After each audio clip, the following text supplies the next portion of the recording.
Watching halftime report, and it is up away on the equity screens. It's been a very solid day.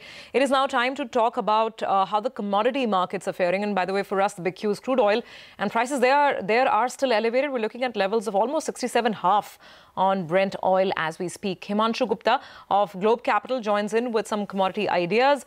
Himanshu, I'll ask you the first question on oil itself. Would you advise a long trade? Well, hi, good afternoon. Well, I'm afraid there is this bad news, some more of this.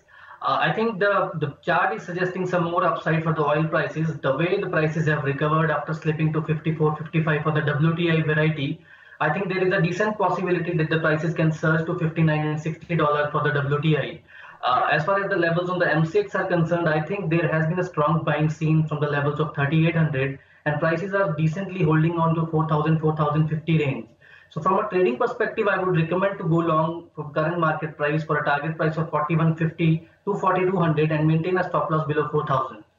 And fundamentally, of course, it's the power outage in Venezuela, which has stalled crude exports from Venezuela, which is also pushing up crude prices.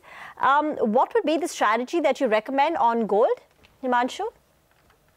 Well, I think there is some pressure in the gold prices, especially if I talk about the Indian bourses. Given the fact that we have seen a strong appreciation in the rupee, it is turning out to be some pressure on gold prices. So from an immediate short-term perspective, we can see some pressure building, continue to build up, as especially we are trading ahead of the next week, crucial events where we have been waiting for Federal Reserve meeting as well as the decision on the Brexit.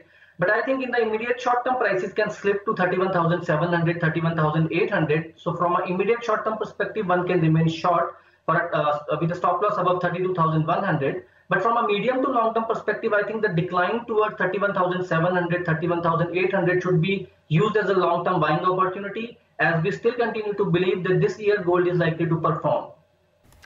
Okay, and finally, any trades on base metals, Himanshu?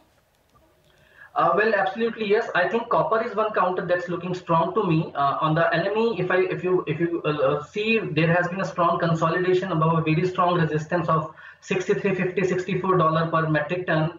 And the way we have seen the Chinese new home sales data beating the estimates today, we continue to believe that copper is expected to move higher in the coming days. So from a trading perspective, one can initiate long positions around 446 odd levels, keeping an intraday stop loss below 443, and one can expect targets of 452 in trade today. Himanshu, thank you very much for your time as well as strategies. By the way, we're at the high point of the day for the Sensex, for the Nifty, as well as for the Bank Nifty. So Sensex high by more than 300 points. The Nifty is close to hitting a century, so a gain of about 97 points in that, just a smidge away. The mid-caps continue to trail the frontliner, so the mid-cap index has a gain of only about 0.5%. It's IT which is making a comeback, so TCS at the high point, 3.5% rally. Infi has suddenly moved up close to about 2 odd percent. Wipro is at the high point, a gain of about 2.5%. For the whole of this week, the IT stocks had underperformed, and this Friday, they are trying to play catch-up. It's a wrap on halftime report from Surabhi, myself, the entire team. Thanks again for watching. Stay tuned. Business Lunch will take the market action.